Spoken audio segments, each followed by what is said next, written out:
Bon vendredi les pirates, on se retrouve à 19h comme tous les vendredis pour notre live, pour poser les questions de la semaine, pour poser les questions sur la formation qui est sortie cette semaine, comprendre la psychologie féminine, hein, ça va beaucoup vous aider si vous êtes un homme, mais si vous êtes une femme aussi, ça nous aide beaucoup à comprendre comment nous fonctionnons. On va en parler à 19h sur notre chaîne YouTube, mais toute la journée, vous savez qu'on peut aussi prendre de nouvelles informations sur le groupe Telegram. Alors pour acheter la formation sur la psychologie féminine, eh bien, il suffit de cliquer en dessous là, dans le descriptif des formations.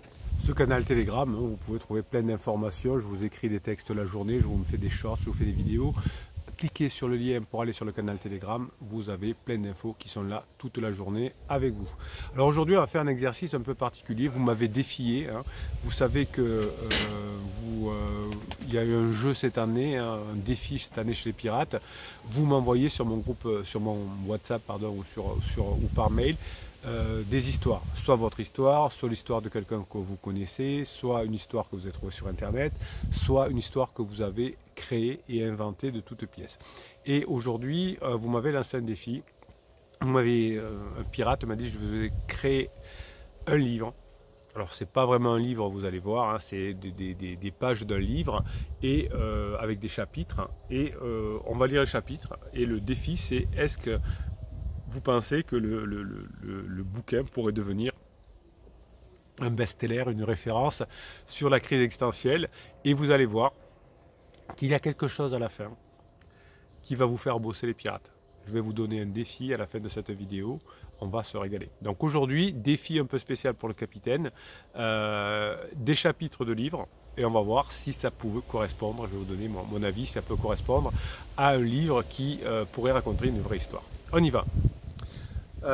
Voici un script de roman que j'ai écrit pour les pirates. Il s'agit d'un roman psychologique dont l'héroïne est une femme de 44 ans qui traverse une crise existentielle. Le roman est divisé en 3 parties, le passé, le présent et le futur. Chaque partie contient 10 chapitres. Dites-moi ce que vous pensez de ce livre et trouvez-moi une fin ensemble à écrire. On y va. Alors, chapitre 1, le passé, enfin, partie 1, pardon, le passé. Chapitre 1. L'héroïne que nous appellerons Alice se présente au lecteur. Elle raconte son enfance heureuse dans une famille aisée et aimante. Elle décrit son parcours scolaire brillant, ses études de médecine, son mariage avec Paul, un chirurgien renommé, et la naissance de ses 2 enfants, Lucas et Léa. Bon, ben là, oui, ça va sentir la crise, entre guillemets, non pas la crise existentielle, mais c'est la phase de sécurisation, hein. Le médecin, le chirurgien, les enfants, on va voir tout ce que cela peut donner. Alice évoque les premiers signes. Je suis saoulé. Dès que je tourne une vidéo, j'ai les chiens qui viennent derrière moi. C'est un seau d'eau pour boire. Voilà. Dès que je tourne une vidéo, ils sont là. Bon. C'est pas grave, hein. Vous avez voulu que je tourne avec ma caméra, parce qu'à un moment donné, je vous avais fait quelques vidéos avec juste l'audio. On dit non, Bruno, on va vous voir. Ben, vous avez les toutous qui passent derrière de temps en temps, notamment d'amour. Donc, chapitre 2. Alice évoque les premiers signes de sa crise existentielle. Elle se sent insatisfaite de sa vie routinière, de son travail de médecin généraliste, de son couple qui s'essouffle, de ses enfants qui grandissent et s'éloignent d'elle. Elle se sent vide et inutile. Oui, ben je suis à peu près d'accord, hein. C'est exactement ce qui se passe à la fin de la phase de sécurisation, qui se transforme en phase de distanciation. Et si effectivement on traverse une crise parce qu'on est autour de la quarantaine, eh bien on peut vivre ce que Alice vit. Chapitre 3 du passé. Alice décide de consulter un psy qu'elle appelle le docteur X, c'est un joli mot. Elle lui confie ses angoisses, ses doutes et ses regrets. Le docteur X l'écoute avec attention et lui propose des pistes de réflexion. Oui, souvent quand on est en crise existentielle, on peut se rapprocher d'un psy. Alors si on a la chance de trouver un psy qui connaît la crise existentielle, ça va aider la personne. Sinon, si c'est un psy de quartier, comme on dit, il risque de donner des mauvais conseils en disant que son mari ou sa femme est une perverse ou un pervers narcissique. Chapitre 4. Alice se remémore les moments forts de sa vie passée. Elle se souvient de ses rêves d'enfant, de ses passions, de ses voyages et ses amours. Donc là, ça sent le regret, hein. Elle se rend compte qu'elle a renoncé à beaucoup de choses pour suivre le chemin tracé par sa famille et la société. Oui, je suis d'accord, ça ressemble bien à la crise existentielle à ce moment-là. On se dit, est-ce que j'ai bien fait de créer tout ça?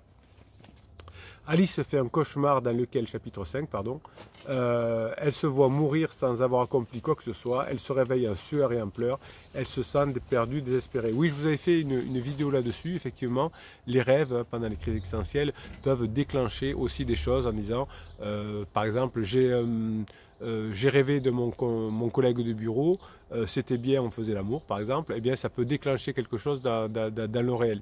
Et au contraire, j'ai fait un cauchemar et ça peut dire, je ne veux pas mourir comme ça, je veux pas, et si je meurs aujourd'hui, qu'est-ce que j'ai fait, etc. Je voulais faire plein de choses quand j'étais jeune, je n'y suis pas arrivé. Donc Alice, elle a fait un cauchemar et elle s'est vue mourir. Alice revoit le docteur X et lui suggère de faire un bilan de compétences pour envisager une reconversion professionnelle.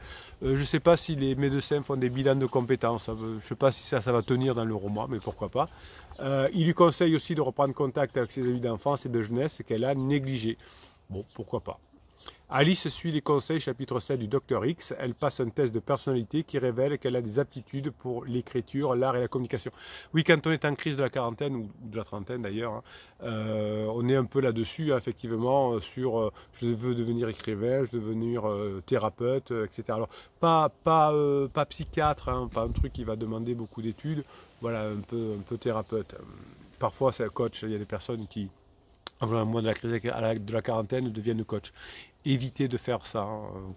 Être coach, ça demande un vrai sacerdoce. Hein. Vous voyez, je suis là le dimanche, les jours fériés, etc. C'est pas juste parce qu'on est mal en point qu'on va devenir coach. Donc faites attention de ne pas devenir coach parce que c'est un métier que j'adore évidemment, mais beaucoup de personnes n'en vivent pas et ils sont en galère. Donc ne changez pas de métier pour devenir un truc juste parce que vous êtes en crise. Si c'est vraiment votre volonté, votre mission de vie, vous réussirez.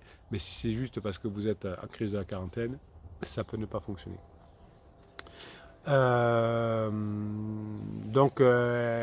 Voilà, l'écriture, l'art, la communication. Elle se renseigne sur les formations possibles dans ces domaines. Elle appelle aussi ses anciens amis et organise ses retrouvailles.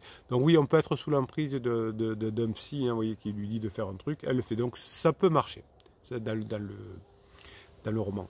Alice découvre alors, chapitre 8, qu'elle n'est pas seule à vivre une crise existentielle. Ses amis lui confient leurs problèmes personnels ou professionnels, leur envie de changement, leurs projets inachevés. Alice se sent moins seule et plus comprise. Oui, alors je comprends pourquoi vous écrivez ça alors dans votre roman. C'est effectivement comme le psy, il a conseillé de voir des personnes qu'on n'a pas vues depuis longtemps et du même âge. Alice va s'apercevoir qu'à son âge-là, on vit tous à peu près la même chose. Ouais, c'est pas mal ça pour le roman, c'est pas mal ça. Alice commence à écrire, chapitre 9, un journal intime avec lequel elle exprime ses sentiments, ses pensées, ses rêves. Elle raconte aussi des anecdotes de sa vie quotidienne, les rencontres qu'elle a fait, les livres qu'elle lit, les films qu'elle voit. Oui, un peu comme dans chaque crise existentielle, on aime bien écrire. Comme à l'adolescence, on a son journal intime, son carnet intime. À la crise de la quarantaine aussi, pas mal. Ouais, ça c'est bon pour le roman, je suis d'accord. Il est bien ce roman pour l'instant. Chapitre 10. Alice reçoit une lettre anonyme qui contient des menaces et des insultes. Elle est choquée, effrayée. Elle se demande qui peut lui en vouloir à ce point. Ah, là, il va y avoir du suspense. C'est pas mal, c'est pas mal. Chapitre, partie 2, le présent. Jusqu'à maintenant, c'est bon, je valide. Je ne vous cache pas que je découvre en même temps que vous les chapitres. Chapitre 11. Alice mène l'enquête pour découvrir l'identité de son mystérieux corbeau. Elle soupçonne tour à tour son mari Paul, qui pourrait être jaloux de sa nouvelle vie. Son collègue Marc, qui pourrait lui reprocher d'avoir refusé ses avances. Sa voisine Julie, qui pourrait lui envier son bonheur apparent. Son frère Thomas, qui pourrait lui reprocher d'avoir abandonné leur père malade. Ah, c'est pas mal, il y a pas mal de choses dans ce roman. Il me plaît, il me plaît. Alors, chapitre 12, Alice reçoit une nouvelle lettre anonyme qui contient des photos compromettantes qu'elle a. Non, des photos compromettantes d'elle et du docteur X. Ah, vous n'avez pas tout dit dans l'histoire, cette coquine de romancière. Elle réalise qu'elle a développé des sentiments pour son psychologue et qu'elle a eu une liaison avec lui sans s'en rendre vraiment compte. Oui, ça c'est le phénomène de transfert contre transfert. Donc quand on travaille dans le domaine des neurosciences, de la psychologie, il faut faire attention à ça, hein, parce que le phénomène de transfert, on peut tomber amoureux de son psy et le psy peut tomber amoureux de sa patiente. Ça arrive trop souvent. Je vois un nombre de psys qui ont des relations avec leurs patients. Il ne faut pas le faire. Ne le faites pas. Chapitre 13. On est toujours au présent ou on est au futur? Je ne sais plus.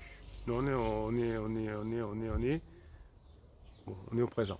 Alice confronte le docteur X. Il lui avoue qu'il est tombé amoureux d'elle et qu'il a profité de sa vulnérabilité pour la séduire. Ouais, ça arrive. Il dit aussi qu'il est le corbeau, qu'il a envoyé les lettres pour la faire souffrir et qu'il continue à se voir en thérapie. Waouh, là c'est un peu hard. Non, ça les psys, enfin j'espère, ne font pas ça. Alice est dévastée, chapitre 14, par la trahison du docteur X. Elle se sent trahie, manipulée, humiliée. Elle décide de porter plainte contre lui pour harcèlement et abus de confiance. Bon, c'est pas mal. Là, c'est plutôt, généralement, on en veut beaucoup à son pansement. Et effectivement, il peut y avoir des moments où c'est très, très tendu entre pansement et crise. Chapitre 15. Alice annonce à Paul qu'elle veut divorcer. Il réagit avec colère et incompréhension. Il lui reproche d'avoir gâché leur vie de famille, d'avoir été infidèle, d'avoir été égoïste. Il lui dit qu'il va se battre pour obtenir la garde des enfants. Oui, donc là, Paul n'est pas un pirate. Et par ce type de réaction, il pourrait mettre en difficulté le couple. Chapitre 16. Alice annonce à ses enfants qu'elle va divorcer. Ils réagissent avec tristesse et déception. Oui, les enfants n'ont qu'un fantasme, c'est de vivre avec leurs deux parents. Ils vous seront reconnaissants. Ils seront reconnaissants aux parents qui veulent sauver l'affaire. Donc, si vous êtes en crise ou votre épouse est en crise et que vous êtes en crise de couple, grâce à votre travail, vos enfants, la plupart du temps, se rapprochent de vous. Évidemment, votre conjoint va vous dire « il les manipule ». Donc Alice annonce à ses enfants qu'elle va divorcer, ils réagissent avec tristesse et déception, ils lui reprochent d'avoir brisé leur famille, d'avoir été infidèle, d'avoir été irresponsable, ils lui disent qu'ils ne veulent plus la voir. Oui, il y a souvent, effectivement, ça c'est juste aussi, hein, les enfants qui ne veulent plus voir le conjoint en crise. N'intervenez pas, si c'est votre conjoint qui est en crise, n'intervenez pas, laissez se débrouiller, c'est pas votre histoire. Ne dites pas, mais il faut que tu vois maman, il faut que tu vois papa. Ah, non, ne vous emmêlez pas. Ça vous retombera toujours dessus. Alice se retrouve seule et sans soutien, chapitre 17. Elle perd son travail, son mari, ses enfants et ses amis. Ouais, c'est souvent comme ça que se terminent les crises. Elle sombre dans la dépression et l'isolement. Elle se sent coupable et honteuse. C'est ce qu'on appelle la fin de la crise. Et en tout cas, c'est ce qu'on appelle aussi la phase d'épuisement. Vous avez une des 125 formations que vous retrouvez en descriptif de cette vidéo, hein, qui parle de la phase d'épuisement. Alice tente de se suicider en avalant des médicaments. Waouh! Ouais, nous on n'a pas eu encore de pirates qui. On a eu des pirates qui, avant de rencontrer la piraterie, ont eu des mauvaises idées. Hein. Nous, c'est jamais arrivé. Je touche du bois et j'espère que ça n'arrivera jamais. Mais vous voyez que l'actualité montre que si on ne fait pas ce qu'il faut au moment d'une séparation, il y a des personnes qui peuvent être violentes, il y a des meurtres, des choses comme ça. Enfin, je ne vous apprends rien, vous savez l'actualité. C'est interdit, ne faites pas ça, travaillez sur vous, récupérez votre conjoint, mais ne faites pas ni de violence psychologique ni de violence physique à votre conjoint, ni l'un ni l'autre. Hein. Si vous faites ce qu'il faut dans les formations, vous aurez beaucoup de chances de revenir avec votre conjoint, mais si vous faites des actes de violence psychologique ou physique, ça sera plus compliqué. Alors vous me direz, il y a toujours eu une Nabila qui a mis des coups de couteau, qui est allée en prison, qui se pavane aujourd'hui avec son mari Thomas, mais quand même, hein, ne le faites pas, c'est interdit. Donc Alice tente de se suicider en avalant des médicaments, elle est sauvée in extremis par les pompiers qui ont été alertés par un voisin, et elle est hospitalisée dans un service psychiatrique.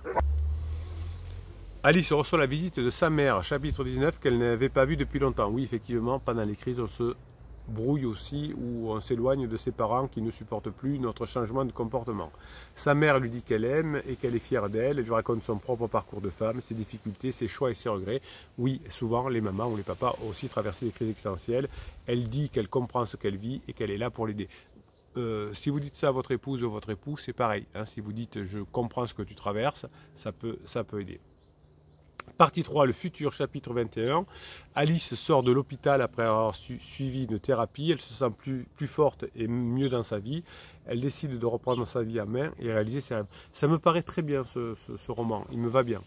Alice s'inscrit dans une formation d'écrivain, chapitre 22. Elle apprend des techniques de l'écriture, les genres littéraires, les règles du scénario.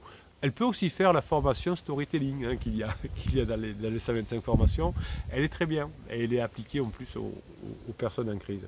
Elle découvre un talent et une passion pour l'écriture. Chapitre 23. Alice écrit son premier roman qui est inspiré de sa propre histoire. Elle y raconte son parcours de femme en crise existentielle, ses souffrances, ses incertitudes, mais aussi ses espoirs, ses découvertes et ses transformations. Je sens que les pirates vont acheter votre roman, Nathalie. Ah, j'ai dit Nathalie. Bon, elle s'appelle Nathalie, voilà, c'est pas grave. Un seul prénom.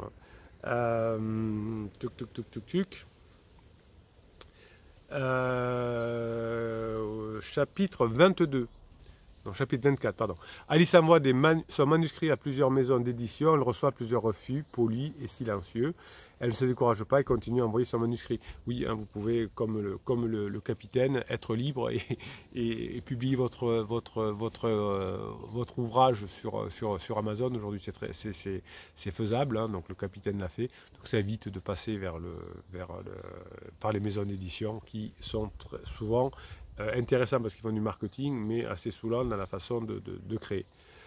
Enfin, chapitre 25, Alice reçoit une réponse positive d'une maison d'édition. Son roman est accepté et publié. Elle reçoit des critiques élogieuses et des lecteurs enthousiastes. C'est bon ça. Chapitre 26, Alice participe à des salons du livre, des séances de dédicaces et d'interviews. Elle rencontre des auteurs célèbres, des journalistes influents et des lecteurs admiratifs. Elle devient un écrivain à succès. Alors Nathalie vous pose la question, oui je dis Nathalie, je peux le redire maintenant. Comment, selon vous, pourrait se finir le roman? Est-ce qu'elle va rencontrer une nouvelle personne et faire une famille recomposée? Est-ce qu'elle va revenir avec Paul? Est-ce qu'elle va rester célibataire sans vouloir se remarier? Donc mettez-moi là en descriptif, un commentaire de cette vidéo, comment vous aimeriez que Nathalie termine son roman. Je vous souhaite la journée que vous méritez. On se retrouve ce soir à 19 h pour le live et j'espère que vous m'aurez mis quelques petites phrases déjà pour la fin du roman pour qu'on puisse en parler dès ce soir. Passez le vendredi que vous méritez. Vous avez le live ce soir à 19 h pour parler de la formation de la semaine. Comment comprendre la psychologie féminine.